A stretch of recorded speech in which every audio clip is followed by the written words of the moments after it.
تو روزہ بھی فرض ہے، جیسا کہ صحابہ کرام نبی کریم علیہ السلام سے آ کے پوچھتے ہیں کہ بتائیے ارکان اسلام کیا ہیں؟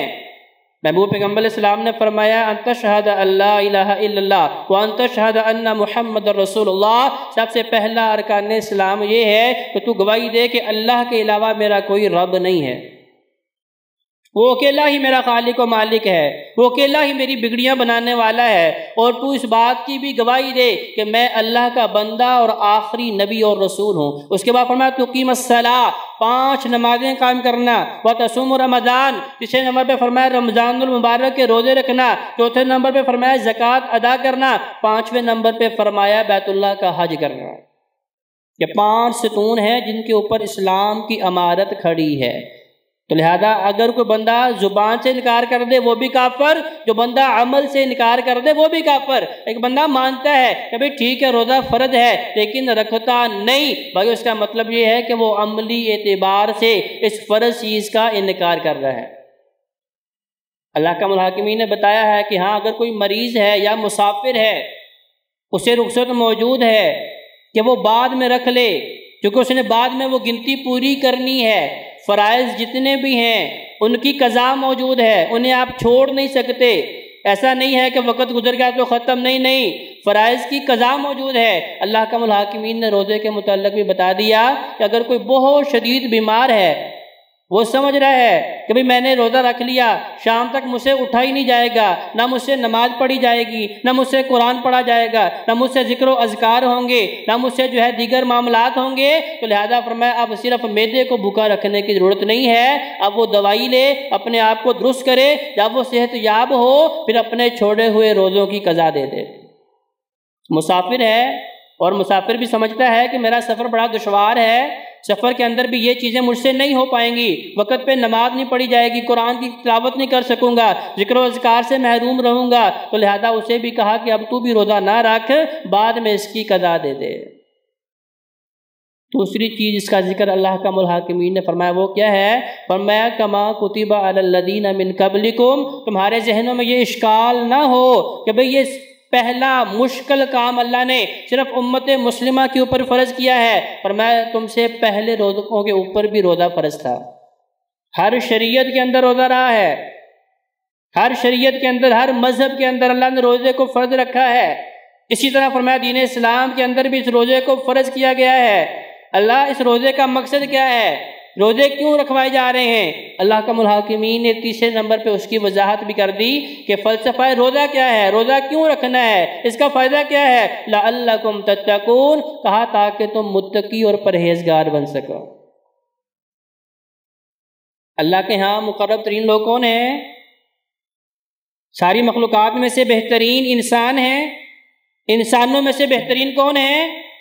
ہم نے تو برادریوں کے اعتبار سے سوچتے ہیں کہ بھئی فلاں برادری والا وہ بہتر اور وہ کمتر ہے، وہ اعلیٰ اور وہ ادنا ہے، وہ بہتر اور وہ برا ہے۔ بھائیو نہیں، اللہ کے ہاں صرف ایک ہی برادری جو سب سے بہترین انسانوں میں سے اعلیٰ ترین ہے، فرمایا ان اکرمکم عند اللہ اتقاکم، لوگو تم میں سے سب سے بہترین میرے ہاں اللہ کے ہاں کون ہیں؟ جو متقین ہیں۔ تو روزے کا مقصد بھی اللہ نے کیا بتا دیا؟ لعلکم تتقون، تاکہ تم متقی و پرہیزگار بن سکو۔ اللہ نے قرآن کے بارے میں فرمایا یضل بہ کثیرا ویہدی بہ کثیرا، یہ قرآن مجید فرقان حمید ایسی کتاب ہے، ایسا کلام ہے جس سے بہت سارے لوگ گمراہ بھی ہو جاتے ہیں، بہت سارے لوگ ہدایت بھی پا جاتے ہیں۔ اب گمراہ کون ہوتے ہیں؟ اللہ نے اس کی وضاحت بھی کر دی، ھدی للمتقین، اب اس سے ہدایت پانے والے صرف وہ ہیں جن کے دلوں میں میرا خوف ہے، جو قرآن کو پڑھتے ہیں ان کا خوف بڑھتا ہے۔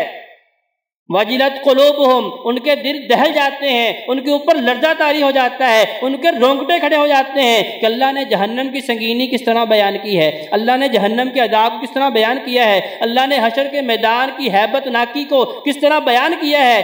متقین جو ہیں، اللہ سے ڈرنے والے جو ہیں، جب وہ قرآن پڑھتے ہیں زادتہم ایمانا، ان کا ایمان بھی بڑھ جاتا ہے اور وہ اس قرآن سے رہنمائی بھی حاصل کرتے ہیں۔ تو لہذا جن کے دلوں میں خوف نہیں ہے یضل بہ کثیرا، بہت سارے وہ لوگ جو ہیں اسی قرآن کو پڑھنے کے بعد بہک بھی جاتے ہیں۔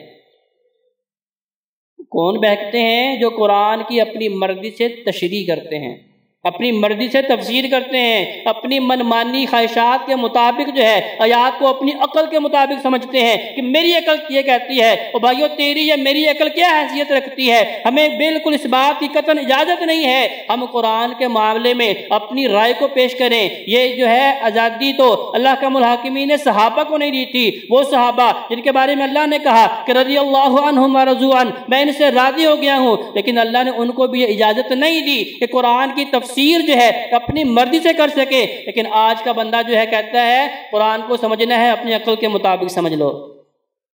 بھائیو قرآن سمجھنا ہے محبوب پیغمبر علیہ السلام کے فرمان کے مطابق سمجھیں، محبوب پیغمبر علیہ السلام کی سیرت کے مطابق سمجھیں۔ آقا علیہ السلام نے اس کا عملی نمونہ پیش کر دیا۔ صحابہ نے آ کے پوچھا عائشہ صدیقہ رضی اللہ تعالی عنہا سے، ہمیں بتائیں کہ محبوب پیغمبر کا اخلاق کیا ہے؟ کہا اگر محبوب پیغمبر کا اخلاق دیکھنا ہے سارا قرآن پڑھو، محبوب پیغمبر کا اخلاق بتاتا ہے۔ تو اللہ کا الحاکمین میرے اور آپ کے اندر جو اچھی خوبیاں پیدا کرنا چاہتے ہیں اس کا عملی نمونہ محبوب پیغمبر علیہ السلام نے مدینے کی گلیوں میں چلتے پھرتے صحابہ کے سامنے پیش کر دیا۔ اگر قرآن کی تفسیر دیکھنی ہے محبوب پیغمبر علیہ السلام کی سیرت کو دیکھنا ہوگا، محبوب پیغمبر علیہ السلام کے فرمان کو پڑھنا ہوگا، سامنے رکھنا ہوگا۔ جب سامنے رکھیں گے پھر کیا ہوگا؟ ھدی للمتقین، یہ قرآن متقین کی رہنمائی کے لیے جو کیا کرے گا؟ راستہ ہموار اور آسان کر دے گا۔ پھر اللہ کا الحاکم نے یہ بھی کہا ان المتقین فی جنات النعیم، روزہ کن کے لیے ہے؟ متقین کے لیے۔ قرآن کن کے لیے ہے؟ متقین کے لیے۔ اللہ نے جنت کے بارے میں بھی بتا دیا کہ جنت کن کے لیے ہے، فرمایا جو متقین ہیں۔ اب متقین کون ہیں؟ اب بھائیو اس فلسفے کو سمجھنے کے لیے بھی محبوب پیغمبر علیہ السلام سے پوچھنا ہوگا۔ آقا علیہ السلام ایک مجلس میں تشریف فرما تھے، صحابہ کرام نے دیکھا کہ آقا علیہ السلام جو ہے اس طرح گفتگو ارشاد فرما رہے ہیں جیسے کوئی الوداع ہونے والا بندہ، جیسے کوئی مسافر ہوتا ہے چند لمحات کے لیے ٹھہرتا ہے پھر وہ جانے کے لیے تیاری کر لیتا ہے۔ صحابہ فرماتے ہیں ہم نے بھی یہ محسوس کیا کہ آقا علیہ السلام بھی جو ہے ہم سے ایسے ہم کلام ہو رہے ہیں جیسے ایک اجنبی بندہ رخصت ہونے والا ہے۔ فرمایا کہ ہمیں کوئی نصیحت کر دیجئے۔ آقا علیہ السلام فرما رہے اوصیکم بتقوی اللہ، اے میرے صحابہ میں تمہیں نصیحت کرتا ہوں اللہ کے خوف کی، اللہ کے ڈر کی، اپنے دلوں میں تقوی پیدا کرنے کی۔ صحابہ بار بار کہہ رہے ہیں یا رسول اللہ کوئی اور نصیحت فرمائیے۔ آقا علیہ السلام فرماتے ہیں سب سے بڑی مومن کے لیے متاع یہ ہے، مومن کا سب سے بڑا ہتھیار یہ ہے، یہ چابی ہے، اس کے ذریعے بندہ مومن جو ہے جنت میں داخل ہو سکتا ہے۔ پھر محبوب پیغمبر علیہ السلام نے یہ بھی بتا دیا یہ تقویٰ جو ہے یہ کہاں ہوتا ہے۔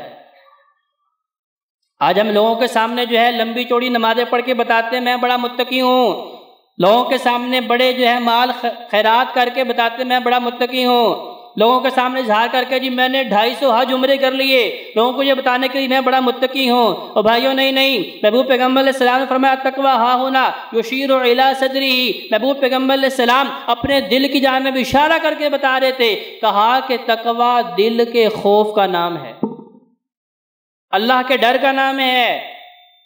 ایسا نہیں ہے کہ تقویٰ جو ہے کثرت عبادت سے ملتا ہے، نہیں، وہ صحابہ جنہوں نے محبوب پیغمبر علیہ السلام کے اعمال کو سننے کے بعد حضرت عائشہ صدیقہ رضی اللہ تعالیٰ عنہ کے سامنے قسم اٹھائی، ایک صحابی نے قسم اٹھائی کہ آج کے بعد میں ایک بھی نفلی روزہ نہیں چھوڑوں گا، 11 مہینے مسلسل نفلی روزے رکھوں گا۔ ایک صحابی نے قسم اٹھائی میں ساری رات قیام اللیل کروں گا۔ ایک صحابی نے قسم اٹھائی کہ میں شادی نہیں کروں گا، میں جنگلوں میں نکل جاؤں گا، دن بھر رات اللہ کی بندگی عبادت و ریاضت میں صرف کروں گا۔ جب یہ عمل محبوب پیغمبر علیہ السلام کو بتایا گیا، آقا علیہ السلام کے سامنے بیان کیا گیا، آقا علیہ السلام خوش نہیں ہوئے۔ حالانکہ خوش ہونا چاہیے تھا نا کہ محبوب پیغمبر کے شاگرد جو ہے بتا رہے ہیں کہ ہم عبادت کے معاملے میں جو ہے وقت ضائع نہیں کریں گے، دن بھر رات اللہ کو راضی کرنے کی کوشش کریں گے۔ محبوب پیغمبر علیہ السلام مسجد میں آتے ہیں، منبر کے اوپر کھڑے ہوتے ہیں، صحابہ کو بلاتے ہیں، مسجد میں جمع کرتے ہیں۔ حدیث کے الفاظ ہیں احمرت وجہہ، محبوب پیغمبر علیہ السلام کا چہرہ مبارک جو ہے